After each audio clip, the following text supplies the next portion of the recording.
Hello foodies, సూర్య ఎప్పుడు పనసకాయ biryani తినలేదన్నారు. So తన కోసం ప్రేమతో చేసేద్దాం. ఫ్రెష్గా డీప్ ఫ్రిడ్జ్లోంచి తీసిన పనసకాయ ముక్కలు. నాలాగా మీరు మిస్టేక్ చేయకుండా డీఫ్రోస్ట్ చేసుకోండి. చాలా ఎక్కువ టైం అయింది కుక్ అవటానికి. నేను ఫస్ట్ టైం యూస్ చేస్తున్నాను కదా, మనకు తెలియలేదు. మాకు ఇక్కడ ఆస్ట్రేలియాలో ఇవే దొరికినాయి. మీకు ఫ్రెష్గా దొరికితే కనుక ఫ్రెష్ది అయితే ఇంకా టెండర్నెస్ బాగుంటుంది. నేను బఠానీలు యాడ్ చేశాను. మీకు కావాలంటే వేరే వెజిటేబుల్స్ కూడా వేసుకోవచ్చు. ఇందులోకి ఉప్పు, కారము, పసుపు, ధనియాల పొడి యాడ్ చేశాను. మా దగ్గర అల్లం వెల్లుల్లి పేస్ట్ లేదు, అందుకని పెరుగులో అల్లం ముక్క, వెల్లుల్లి ముక్క వేసి మిక్సీ చేసేసి అది ఇందులో యాడ్ చేశాను అనమాట. ఎలాగో మనం పెరుగేస్తాం కాబట్టి. లైట్గా ఆయిల్ వేసాను అండ్ కొద్దిగా నిమ్మకాయ పిండుకున్నాను. ఇక్కడ స్పైసెస్ దొరికితే చాలా కాస్ట్లీ అనమాట, ఇండియాలో లాగా కాదు. అందుకని చెప్పేసి బిర్యానీ మసాలా పౌడర్ తెచ్చుకొని అది కూడా ఒక స్పూన్ యాడ్ చేసుకున్నాను.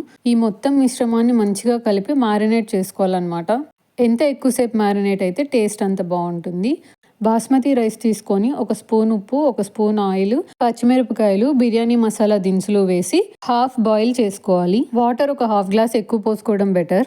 ఈలోగా ఫ్రైడ్ ఆనియన్స్ కోసం ఆనియన్స్ని పకోడా స్లైసెస్ లాగా కట్ చేసుకొని ఆయిల్లో డీప్ ఫ్రై చేసుకోవాలి. ఇవి బ్రౌన్ కలర్ వచ్చేదాకా ఫ్రై చేసుకోవాలన్నమాట. ఈలోగా బిర్యానీ వండుకోవడానికి సరిపోయేంత గిన్నె తీసుకొని అందులో కొద్దిగా నెయ్యి కానీ బటర్ కానీ వేసుకొని ఆనియన్స్ వేసి ఫ్రై చేసుకోవాలి. దానిలో అల్లం వెల్లుల్లి పేస్ట్ వేయాలి. అవి కొంచెం పచ్చి వాసన పోయిన తర్వాత పచ్చి టమాటోని మిక్సీకి వేసి టమాటో ప్యూరీ యాడ్ చేసుకోవాలి.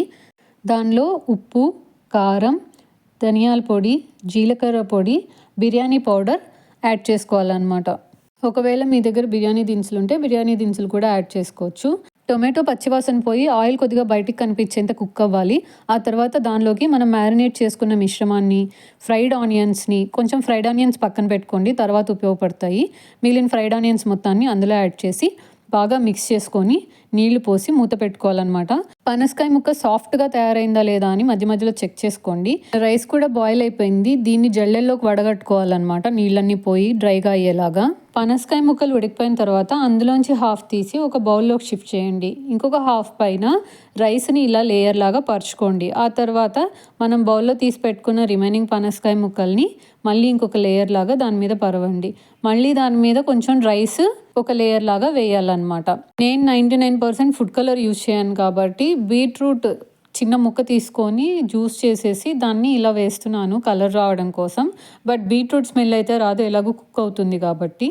నెక్స్ట్ దాని మీద తరిగిన కొత్తిమీర, ఏవైతే ఫ్రైడ్ ఆనియన్స్ పక్కన పెట్టుకున్నామో అవి వేసేసి దాని మీద లైట్గా నిమ్మరసం చల్లేసి మూత పెట్టేసుకొని లో ఫ్లేమ్లో అడుగు మాడకుండా కుక్ చేసుకోవాలన్నమాట. ఈలోగా రైతా తయారు చేసుకోవాలి. రైతా లేకుండా బిర్యానీ టేస్ట్ ఏం బాగుంటుందండి కదా. మన వేడివేడి పనసకాయ బిర్యానీ విత్ రైతా రెడీ అయిపోయింది. ఇంకెందుకు ఆలస్యం, మీరు మీ ఇష్టమైన వాళ్ళ కోసం చేసి ఇవ్వండి. మళ్ళీ కలుద్దాం. Bye bye.